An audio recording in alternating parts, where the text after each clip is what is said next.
En esta segunda clase de electricidad vamos a empezar repasando un concepto de la ley de la conservación de la energía, que me dice que la energía no se crea ni se destruye, sino que se transforma. Por ejemplo, en un motor de moto transformamos energía química en energía mecánica.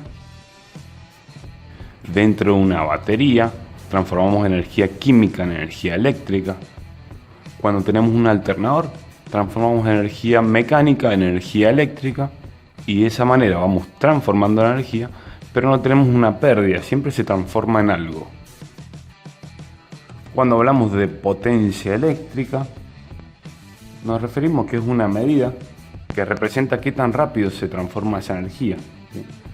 O sea, energía eléctrica en forma de luz, energía eléctrica en forma de calor, energía mecánica en energía eléctrica. Todo eso me habla de la potencia, qué tan rápido se hace. Por ejemplo, cuando hablamos de un foco de una moto, decimos que es un foco de 10 watts, 15 watts, 20 watts, ¿sí? Eso me va a estar hablando de la potencia de ese foco. La fórmula para la potencia va a ser la tensión eléctrica medida en volt por la corriente eléctrica medida en ampere. La unidad de potencia va a ser el watt y se simboliza con una W. ¿Para qué me va a servir esto, conocer la fórmula de potencia? Me sirve porque puedo averiguar el valor de corriente en un circuito. Si sé el valor de corriente, puedo saber el tamaño del conductor que tengo que poner en ese circuito eléctrico. Vamos a hacer un ejemplito. Tenemos una batería.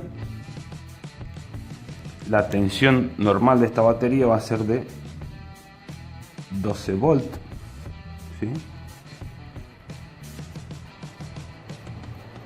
Y tengo un foco.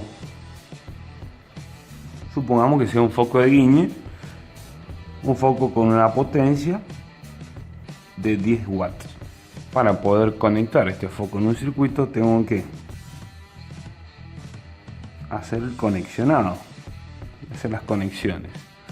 Para que este foco prenda tengo que cerrar el circuito, hacer que la corriente circule. Si no hay circulación de corriente, este foco no va a prender. ¿Qué significa? Que acá tengo tensión, pero mientras no conecte y cierre el circuito, no voy a tener corriente por el foco. Esta conexión que cierra el circuito comúnmente se conoce como conexión de masa,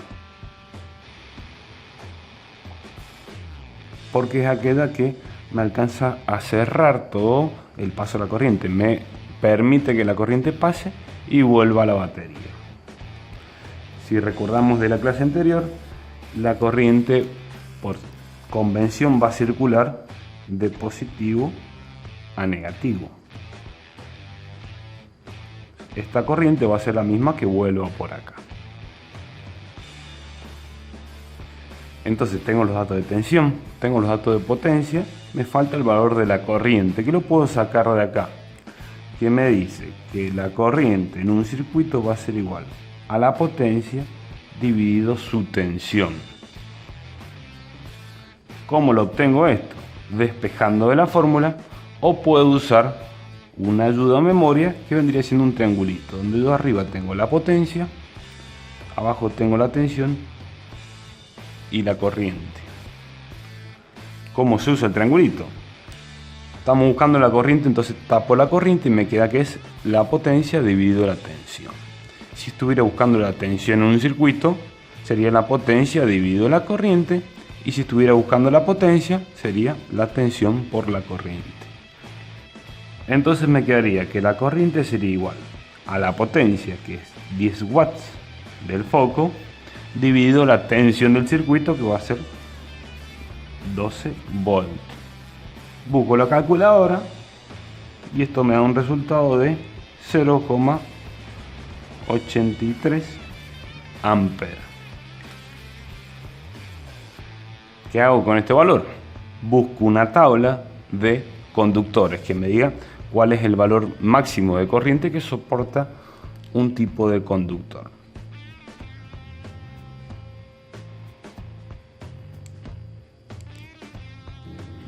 Entonces en esa tabla me va a dar un valor de área en milímetros cuadrados. ¿Qué vendría siendo? Es este valor de área. No es ni el diámetro del cable ni el radio del cable, sino que es el área o la sección del conductor que me lo da en milímetros cuadrados. Entonces puedo conseguir conductores de 0,5 milímetros cuadrados, 0,75 milímetros cuadrados, 1 milímetro cuadrado, dependiendo del valor de corriente que quiero hacer circular por ese conductor. ¿Por qué es importante esto? Porque si yo le quiero hacer circular más corriente de la que el conductor soporta, empieza a recalentarse. Este concepto se conoce como efecto Joule, que me dice que cuando yo quiero hacer circular corriente por cualquier material, parte de la energía cinética de movimiento de esos electrones, por el choque que tiene con los núcleos de los átomos, se transforma en energía calórica, en calor. Es el mismo fundamento que tengo para que funcione una lámpara. Por el filamento de esa lámpara va a pasar una energía, una corriente de electrones, y con los choques de los átomos del filamento se va a empezar a calentar y se pone incandescente. Acá está bueno, pero en el conductor no está bueno, porque la idea del conductor es que deje pasar corriente, si no sería una buena estufa.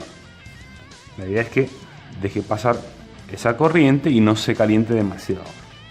Entonces, la transformación de energía eléctrica en energía de calor dentro de un conductor va a depender del valor de la corriente y de la resistencia del conductor. Mientras mayor sea la sección del conductor, menos resistencia tiene, entonces menos pérdidas por calor tengo en ese conductor. En electricidad, a estas pérdidas por calor le decimos caída de tensión. ¿Qué significa? Que si yo pongo un cable muy finito acá, voy a tener unas pérdidas en el conductor y no voy a tener la misma tensión de la batería en los bornes del foco. O sea, en el conductor tengo una pérdida, una caída de tensión por causa del calor en un conductor muy finito. Entonces, ¿qué va a pasar si se calienta mucho el cable? Se empieza a derretir el aislador y se empieza a prender fuego, pudiendo provocar un accidente. Entonces, además del cálculo de la sección, vamos a tener que poner un elemento de protección. ¿Por qué? Porque si yo, este foquito, tengo un problema con el portafoco y se me une el positivo con el negativo, estoy generando un cortocircuito. ¿Qué significa? Que tengo poca resistencia en el circuito, entonces la corriente que quiere circular por acá, por la ley de Ohm, es una corriente muy alta. Por lo tanto, este cable se empieza a derretir y se puede prender fuego. Para evitar eso, lo que vamos a tener que hacer es instalar un elemento fusible que se queme y evite que se queme la instalación eléctrica. Van a tener diferentes tipos de fusibles, pero todos tienen el mismo funcionamiento. Se quema el fusible y no se quema la instalación. Cuando hacemos un diagrama eléctrico, vemos un diagrama eléctrico, el fusible se suele simbolizar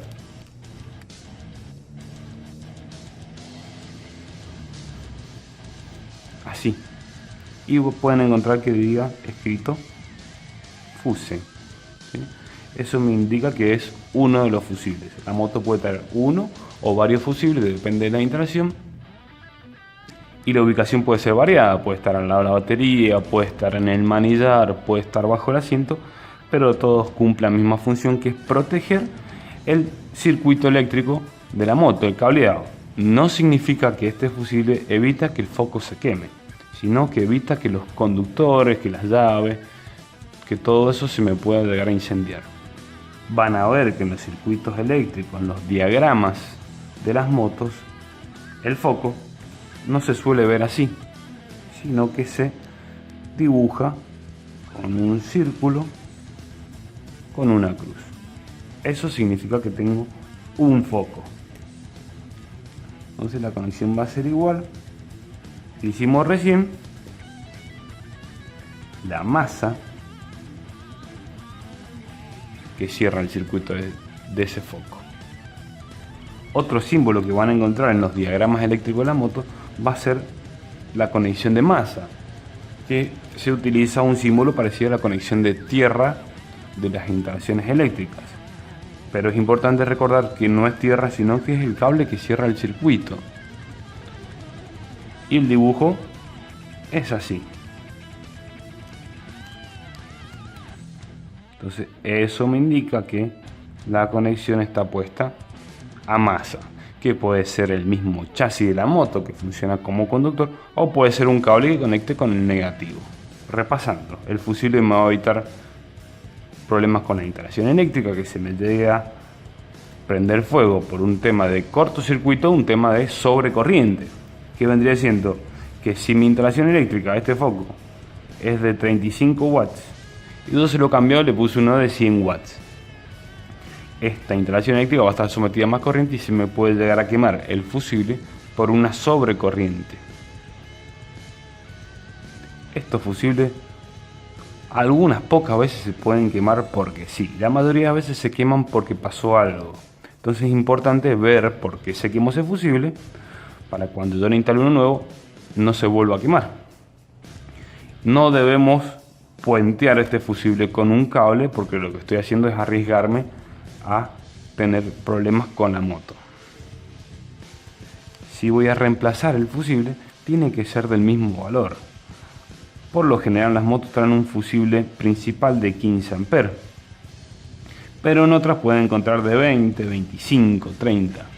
Dependiendo de la moto y del consumo que tenga instalado, va a ser el fusible que debería tener puesto y debo respetar ese valor.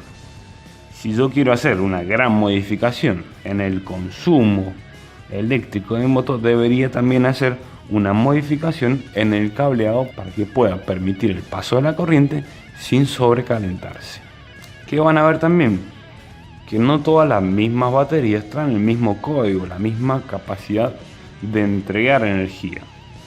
Entonces van a encontrar, por ejemplo, baterías de 5 amperes, baterías de 7 amperes, de 9, de 10. No significa que una batería que tiene mayor capacidad de entregar corriente me va a quemar este foco. Por ejemplo, a mi moto podría ponerle una batería que sea de 12 volts y de 75 amperes. ¿Una batería de auto se la puede entrar a la moto? Sí. ¿Se me va a quemar? No, no voy a tener problema.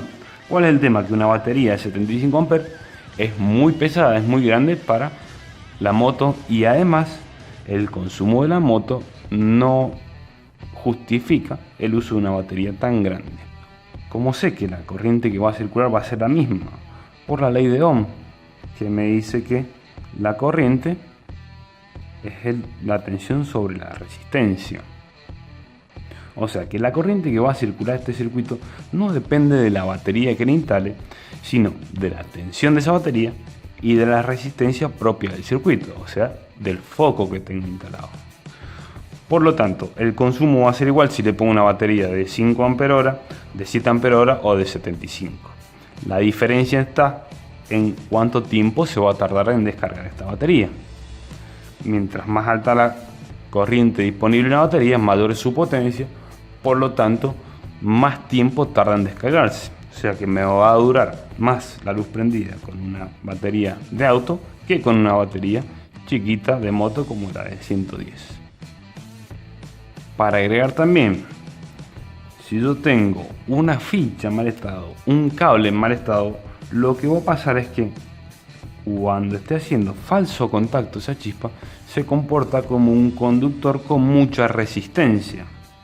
O sea, si tengo, por ejemplo, los bornes de la batería sulfatados, o si tengo un cable que le queda un hilito nomás haciendo contacto, lo que va a pasar es que en este punto el valor de resistencia aumenta, por lo tanto el valor de calentamiento de este conductor se hace mucho mayor y la ficha se empieza a derretir.